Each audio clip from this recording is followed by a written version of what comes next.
Father Yah here again. This time I'm showing you my watchsmithing kit. I bought two.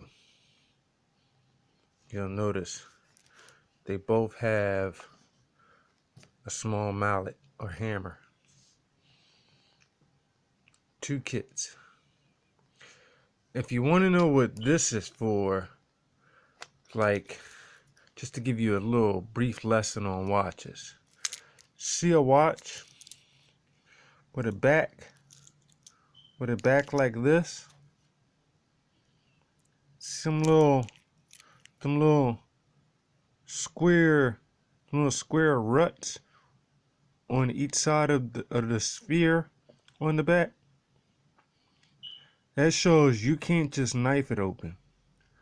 You can't just pry it open with something like that. You need this. This will unscrew it.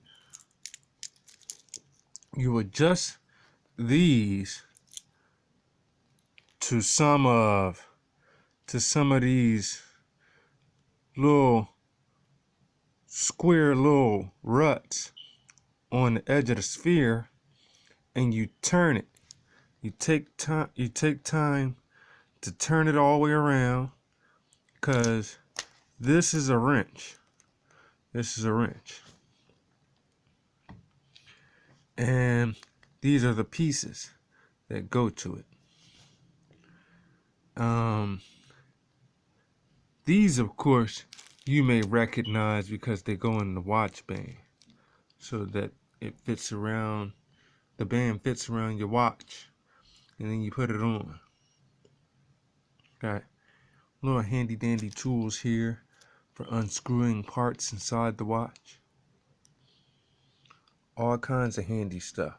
Well, I just wanted to run that past you for your own learning experience. Pay attention to yourself and other helpful people, and you'll get further in living. Thank you for watching. Father Yah out.